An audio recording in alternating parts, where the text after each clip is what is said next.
from the MCPLive.tv studios, located in downtown Conroe, it's the Conroe Art League, live. Hello and welcome to Cal Live, the show that introduces to you one by one the many talented artists of the Conroe Art League. My name is Ken Roy. I'm your host today, as well as the president of the Conroe Art League. And today, our guest is Bob Shepard, a longtime member of the Art League.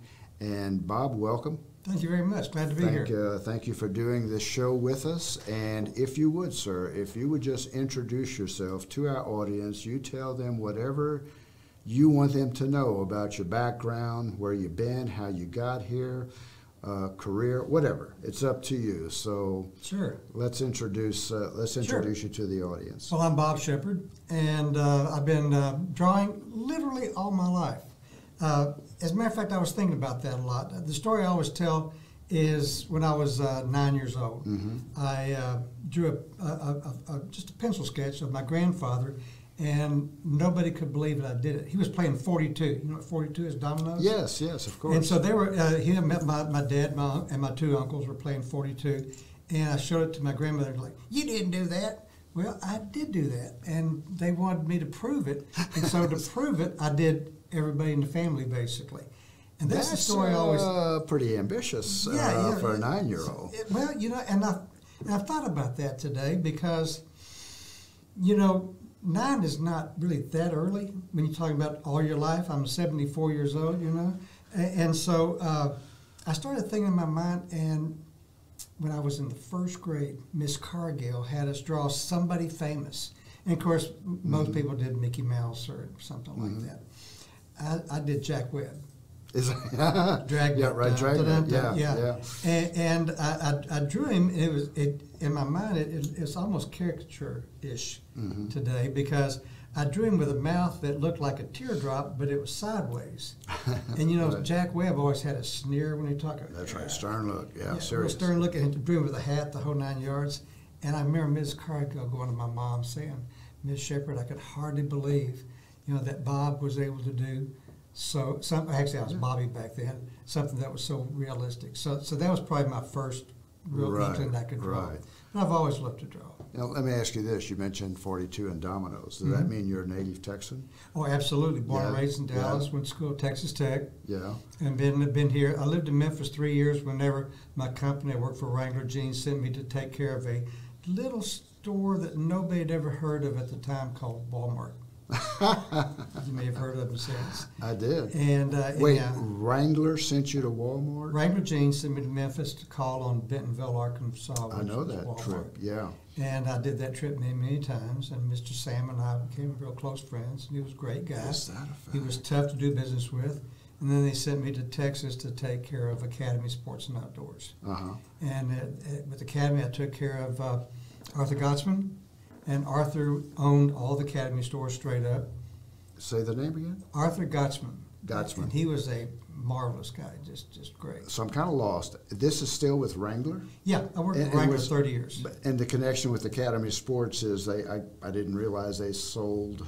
They sold a lot of Wrangler jeans. Sold sports stuff. Well, it's sports and outdoors wear and stuff like that. Yeah. So I sold a lot of camouflage and things like that. Yeah. But I've always liked to draw. Yeah. Drawing is just something I always did. In high school, I took mechanical drawing, architectural drawing, engineering drawing, all those type of things. But they never let me take art. There really wasn't a big art thing. It was always practical. Young men should be engineers. Right. So I went to Tech, but the thought that I'd be an engineer. Well, at the end of my sophomore year, my physics professor calls me and says, "Mr. Shepard, you're a brilliant young man. I think you're just amazing, and you're my favorite student I've had for the decade I've been here at Tech." He said, "You got a brilliant future." I said, "Well, God, thank you so much, Professor." He says, "Damn sure not as an engineer." I knew the butt was going to come. Yeah, the butt, exactly. Yeah. So he sent me over to business, and the rest is history as far as business goes. And how did you accept that news, Bob? Well, actually, I kind of felt like it was coming. I was good at the math, good at the drawing, but the science just wasn't me. Yeah. That wasn't my thing at all. Yeah, so it was, I guess the saying is blessing in disguise, maybe, Yes. that just said, okay, now I'm free to do something else. Exactly. And that's something else. You just said it sent you to the business department, school. and I ended up with Wrangler Jeans after a couple of other career moves, and marvelous company, massive company, largest apparel company going. And I was lucky; I always had the big accounts, and so you didn't go there as a designer. You went there as operations I was management. hired in as account executive, which means I was hired in halfway up because I was taking care of the big accounts instead of all the small accounts. And they were just great to me, and I worked from home most of those 30 years, never had an office really. And so my time when I wasn't working was my own. And at some point in time, I'd always said I wanted to go back and become an artist. My wife, Donna, just one time came to me and said, it's time for you to put up or shut up. If I'm always wanted to be an artist, it's time to learn to be an artist. So I came home from work one day, and there on my desk was a catalog to the Lone Star Community College. And I went to... And you were living here? We were living down in that area, actually, real close to the Lone Star College. Okay. And so I took beginning and advanced painting with Tommy Fitzpatrick. He was my first professor. He was great. And you said beginning. It was that drawing, Bob? Or no, that was painting. I knew how to draw. Okay. But painting was something a whole else, other thing. I mean, the idea of actually mixing paints, God, that was something new to me. But Tommy got me started on the right foot. And then from there, he got me into Glassell School of Art, where I took life drawing. Which was, I mean, I recommend for everybody, take life drawing. It's the most amazing thing. There's nothing like it on earth. And so I took life drawing, started I joined the Woodlands Art League. Started entering a few contests, started winning a few awards. That was kind of cool. Eventually, one of the judges I met was Tina Soiko. She'd give me like a third in the state or something. And Tina's so cool. So she said, you have potential as a portrait artist, but you really need a good teacher. I said, who would you recommend?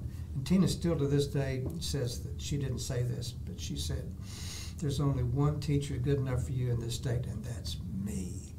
Is that what she said? And so I took a year from Tina. She was magnificent, just a great teacher. And then after my year with Tina, one time my wife and I were thinking about vacation, and we ended up going to Santa Fe, New Mexico. And I just wandered in Andreeva Portrait Academy, and there she said, you need to take a class from a guy named Jeffrey Lawrence. And Jeff is just truly the world's greatest artist. And he's become my mentor. And Jeff taught me the way that I paint today, which is the Venetian method. Okay, explain the Venetian. The Venetian method is what's been around since 1492, basically. Obviously, yeah. The Renaissance, and they basically were painting with dirt and whatever they had. They paint with lead and charcoal and and umber, which is dirt from Umbria, and things such as that. And Jeff taught me the way that the old masters would paint. So you draw the painting. You do the grisaille stage, which is basically a value study. You do it browns and white, blues and white, grays and white, whatever. Usually we use burnt umber, which works real nice. Sure. And then you do to the dead color stage, which is where you paint with red and white, blue and white, red and blue, and add white. I never heard that term before. Yes. The dead color stage. Yes, because when you do it right, the people, honest to goodness, look dead. But you're painting them from the inside out. And that was so cool. That's such a cool thing to do, because you're looking for the warms and cools. Yeah. Yeah. Yeah. And so when you, now tell me, Bob, you drew? Start with drawing. And then how did you transfer that to the canvas? You just draw it right on the canvas. Right on the canvas. Just draw it right straight on the canvas, exact charcoals and pencils. You fix it because the charcoal will get to the whites and stuff in your value stage. And then the fourth stage is to your red and your blue, whatever red and whatever blue you have, and you can literally use any red, any blue. And I've taken this as a challenge from time to time. You add yellow, and with those three colors, you can mix any color you want. With red, yellow, blue, and yellow. That's all you need. The primary colors. Although usually I use some of the old traditional colors, the yellow ochres. And I like to use coal black as a blue, because those are the type of things that they would have used 500 years ago. I'm not an oil painter. I dabble in watercolor, but I'm around oil painters enough, so I'll challenge you. I hear them say the Zorn palette. I've never used the Zorn palette. Okay, That's new to me. You got me on that. Yeah. Oh, but you've heard of it. I've heard of it, but Yeah. I've never really I was had going any to say, experience yeah. with it. Can we compare the Zorn? Because Zorn palette, like it's something magical, and maybe it is if you know what you're doing with it. But as my understanding is, it's also a very limited palette, Well, as much as I know about it. That's just the way. I took a class one time at Andreeva in Santa Fe for a guy that wanted you to buy 31 different colors to take his class. 31 colors, and that's really great. I mean, the problem is that have you ever heard of mixing? And some of those colors. This was like 15 years ago. They have gone dry, and I've never used them again. Sure. But it's so much nicer to use this, 4 simple colors, 3 simple colors, things like that.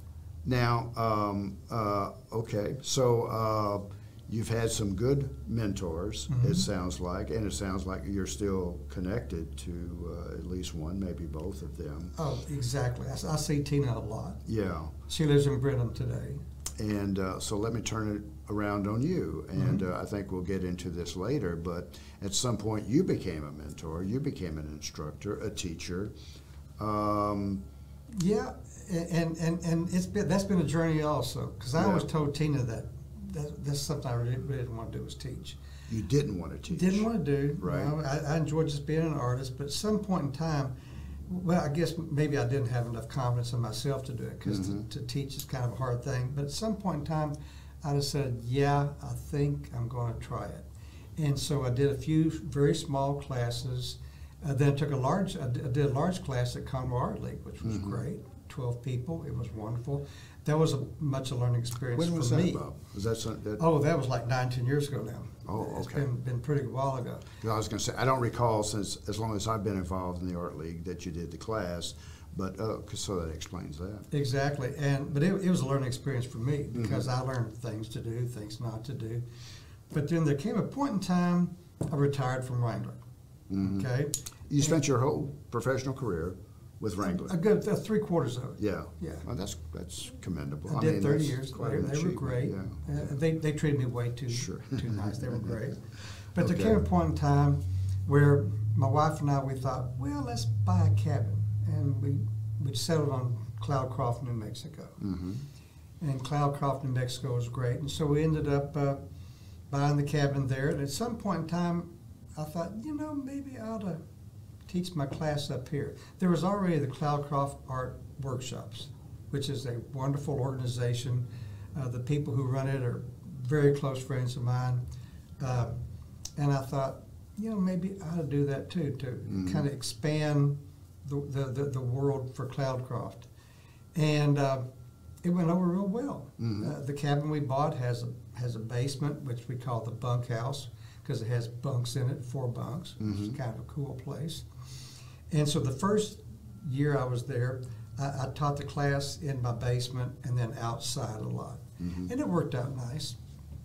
But then we thought, maybe I ought to build my own art studio. And so we built an art studio on the lot next door. The next year I bought the lot next door, and then we built the art studio. And it was a perfect place to have classes. Yeah, and we'll see some pictures of that coming up. But so that really turned out, you've got, it's almost like an artist resort, it sounds like. Artist retreat. Exactly. That's exactly what we have. Yeah. As a matter of fact, we call the cabin Chef's Artist Retreat. Yeah. And are you right in Cloudcroft? Or, yeah. The Cloudcroft, it's a very small town. It's 1 square mile, and it's literally square. Is that right? Which is hard to do when you're talking about mountains and stuff. But it's 1 square mile, and we're in the upper right-hand corner, so it'd be the northeastern corner of Cloudcroft, and it's just heaven. So is this accurate? So you go and you start your morning at Bob's studio, and you're painting and you're learning, and then afternoon, evening comes, and you pack it all up and you go to Cloudcroft, have a nice meal, maybe an adult beverage or two, maybe not. Well, as a matter of fact, I'm always telling people they need to come visit me. Well, sure. Our cabin, it's for rent. It's on VRBO, Airbnb. Yes. Ships, Artist Retreat. So there's my little advertisement there. Okay. But it really is great. And then literally 3 blocks down the hill from me, I'm on Okay. top of the mountain, Okay. is the brewery. And the brewery is pretty phenomenal. My son-in-law, Kevin Langford, he's in charge of music there. And so he's in charge of booking, plus he does perform and all the other things such as that. Yeah. And it's a lot of fun. Good. Let's take a look at some of the art and Sure. come back. And if there's some things that you want to discuss that we didn't get to, we're going to catch up that. I'm anxious to hear about this array of ribbons here. But this piece here, I think I might have seen this before, but it's a really nice, whimsical piece. And it looks like a little girl's fingers, maybe a daughter or a granddaughter. Exactly. Is that so? Tell me about it. Tell our viewers about it. Well, the name of this painting is Pixie Chicks #1. And Pixie. I named it Pixie Chicks #1 specifically because at some point in time I want to do Pixie Chicks #2. and yes, that's my granddaughter's hand. She posed for that painting, and I've done a lot of paintings of my granddaughter through the year. This is Zilly. That's a family name. My grandmother was Zilly, and there's been in the history of the United States 40 Zillies. Nice. And my granddaughter is Zilly #40. And of the 40 Zillies in the history of the United States, I'm personally related to 5 of them. Is that a fact? That's I've never heard of that before. Yeah, as far as somebody having such a rare name and then being connected to so many. And the thing about me, that Pixie's looking up, and now here it's left to the viewer to think about that young girl's face discovering. We can't see it, but you can read into it what you wish on that one. And of course, there's a lot of toys you'll see. And of course, those are all the toys belong to my 3 daughters and to my granddaughter Zilly. And I figure there's always a pixie that's kind of looking over, maybe, your granddaughter, she's gardening underneath. Little girls are always afraid of what's under the bed. Right. Well, it's a pixie. And pixies don't take care of you. That's nice. Yeah, that's a good story. Are you ready to look at the next one? Absolutely. Okay. And this one, it's mysterious, but not in a frightening way. Beautiful young lady's face, and just the contrast and that mysterious look over the candle. So tell us about that one, Bob. Well, this one right here, I have to give all the credit to the model. The model is actually the same model from the Pixie Chicks #1. Get out. And this young lady, Heather, is she's a friend of mine in Cloudcroft, and she worked as a model for Maxim. Now, she went in the magazine. She was a Maxim girl, which means she'd travel all over the world with Maxim magazine. I think she said she usually did truck shows. You know how there's always, the auto shows, there's always a beautiful girl in a long beaded gown, and she said, and this is the new Mack truck or whatever it might be. Right. And she came with the idea to do the entire painting with just a candle. That's literally all the light that we worked from. And I had to work with my camera to get opened up enough that you can see anything there. I'm glad you mentioned that, because I'd like to ask a follow-up question. Does that happen often, that the model and you are collaborating? I've been lucky. I've worked with some of the greatest models in Houston. And in Heather's case, one of the greatest models on earth. Basically, she's just magnificent. Besides being beautiful, she's brilliant, and she helped me out a whole lot. They can really come up with some fantastic ideas. And I can imagine if you had your own idea and the model presents it, and you're easily maybe swayed. Yeah, let's try that. But better if you have no idea. I got the model here. Now what I'm going to do, and the model says, "Let's try this." And there's one reason I wanted to bring these 2 particular paintings out today. The last 2 years have been tough with COVID.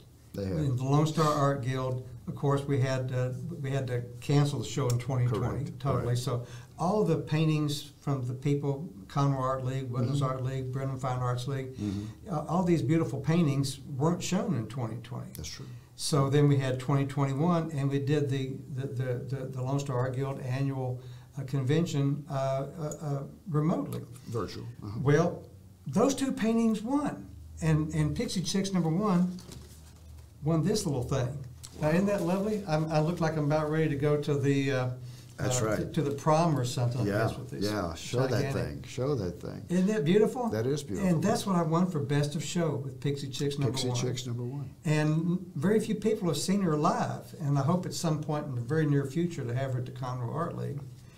And that was really Well, cool. I hope you do. Yeah, plan on And I bringing it loved in. it. I loved the ribbon. Mhm. But you know, Lee Trevino always said anybody can win the U.S. Open once, but when you win it twice, that's kind of a special thing. Yeah. And of course, in Jack Nicklaus's case, I'm a golfer. Yeah. He not only won 18 majors or whatever it was, Right. he also came in second like another 16 times. Well, out of the 617 paintings that were qualified for the Lone Star Art Right. Guild convention this Right. year, that's 2 years worth, 300 plus 300.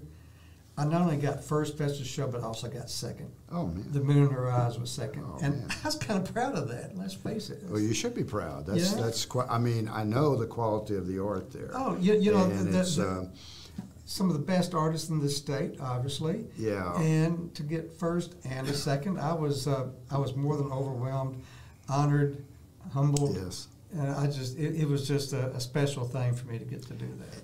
And for those watching who aren't familiar with what this is the Conroe Art League is part of the Lone Star Art Guild, as are about 15 or 16 other organizations, and each organization has their own judged show. Yes. And the winners of the judge show, they all move up, or they're eligible to be in the Lone Star Art Guild Exactly. convention show. So it's accurate to say, I think, Bob, the best of the best. Exactly. are You have to finish competing. first, second, or third, or first honorable mention. That's correct. To even be in Be the in convention. And so you're really talking about some lovely paintings with Yes. some great artists. They're all my friends, and I respect their work. And whenever I go to one of these shows, all I can think about is the fact that everything there is better than mine. I mean, because I just Well, love the work that they do. But and- then to have the judge Validate. give me this lovely thing. was- Yeah. Validation, isn't that a special thing? It is a You know, special thing. When you win a ribbon, I don't care how big or how small the ribbon is, some judge like your stuff. That's right. And it's the same way when you sell a painting at the Conroe Art League. Yeah. Even if it's a little bitty one for $29, somebody was willing to give up That's that right. $29 because they liked what you did Like so what you well. did. They want to take it home and put it in their bathroom or in their bedroom, or Yeah. sometimes it's a big one, maybe even above the fireplace. Maybe so. Maybe so. And I want to get to that one in a little bit, but let's move on to another image, Sure. and we'll come back to that. But so we'll look at this one, and I think the next one is also the studio. So explain to us, Bob, what was there and what's going up. Well, this is one of the biggest things I've done in a while. Now I've always been involved in real estate. Like I said, 3/4 of my career was spent with Wrangler, but also I worked for J.C. Penney's a while, and I was also in the real estate business. And the reason I was in the real estate business, my dad was a plumber, and my mom was in real estate and insurance. And they started buying houses, and my dad would fix them up, and then they'd resell them. And today they call it flipping. Well, we just call it making a living. Making a living, yes. And so I've always done real estate. Well, what looked like the big house is actually the one closest to the camera.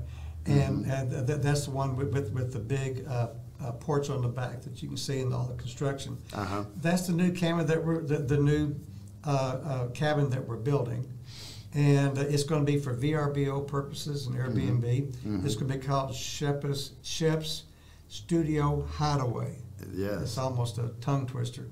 But the idea there is to have another home available for VRBO. But also, whenever I have my classes, my Paint Like a Venetian classes, that'd be another place for people to stay. Yeah. Because whenever I do have my classes, the idea is that you pay the price for the class, Right. and you get to stay with me for free in one of my bunks, nice. because I have 6 bunks, Yeah. plus I have a king-size bed and a queen-size bed available for people to stay in.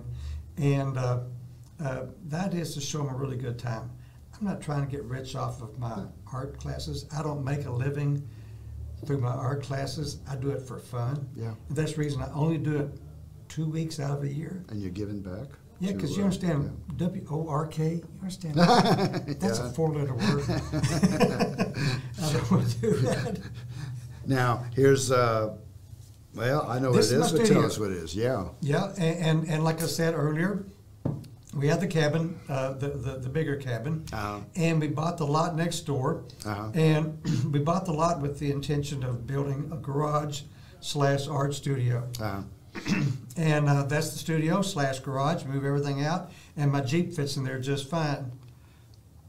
And I hold the classes. Also, when twice. you're not having you don't have classes, it's all cleared up, and you park your Jeep in there. Park my Jeep in there, exactly. Dual purpose building. Yeah. Exactly, and so Yeah. it literally fits the Jeep just perfectly. Right. And it's a great place to have classes. Right, And we right. do them in August. And the reason I do them in August is really a good reason. What's the temperature, average temperature in Conroe, Texas in August? It's got to be 100 or close. Yeah, 108, something like that. Something- yeah, yeah, it's gotta be exactly. right close well, to in the- Cloudcroft, New Mexico, the hottest day we'll have all year is 83. Yeah. And Nice. I mean, we're at 9,000 Nice. feet. Yeah. The cabin is actually Right. 8846. Right. So it's just under 9,000 feet. And in August is actually one of the cooler months Yeah. on top of the mountain. And so the high temperature will be about 78, and it rains most every afternoon. It's Yeah. just magnificent, Just beautiful. Now we could talk about this ribbon here. Mhm. I know what that's about. This one you guys gave me just this last week. That's the Juan well, Campobello Award. Saturday, yes, in fact. And Yeah. of course, Juan's one of my heroes. Mhm. Has been for a long time, and I just think he is just the greatest guy. And amazing ability and talent.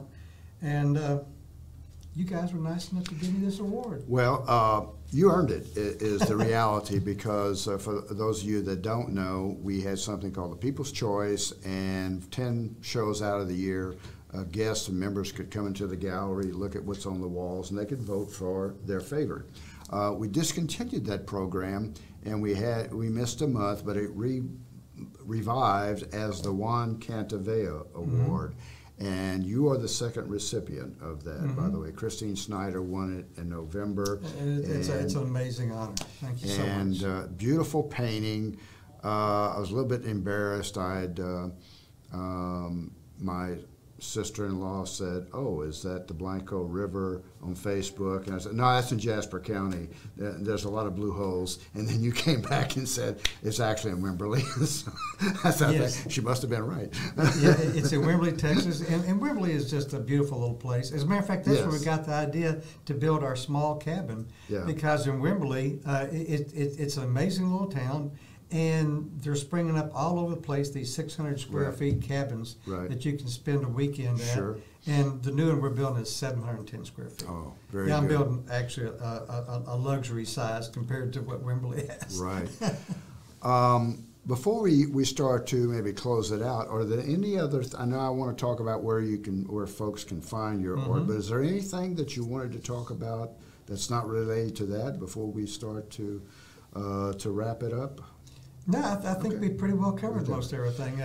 You've done an excellent job. Thank Okay. you very much for All leading right. me through this Okay. deal. Well, we still got some more. If you want to see Bob's art, of course you can come to the Conroe Art League. I know there's a piece this month that's hanging up there. I stood and looked at it before we came over here.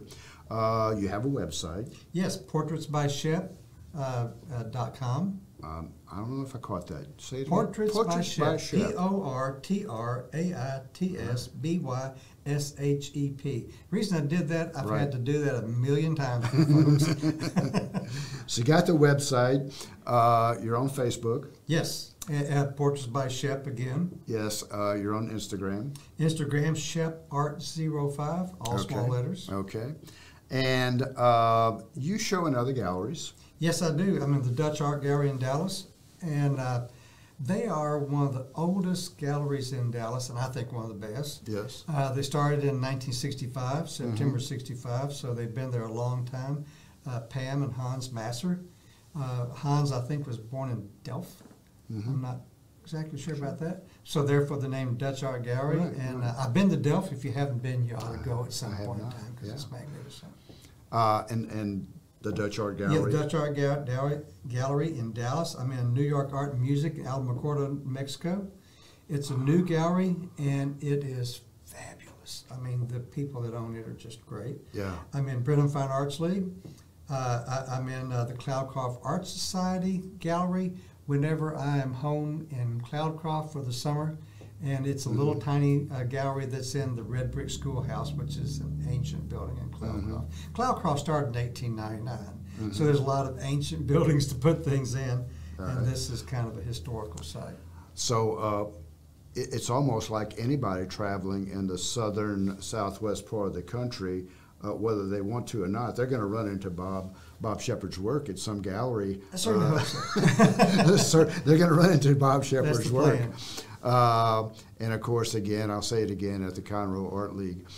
So folks, to see Bob's work as well as the other, the work of the other wonderful artists of the Conroe Art League, please come by and visit us at the Best Little Art Gallery in downtown Conroe. We're located at 127 Simonton Street. We're open Tuesday through Saturday from 10 to 4. Join us there where we practice our creed: create, appreciate, learn.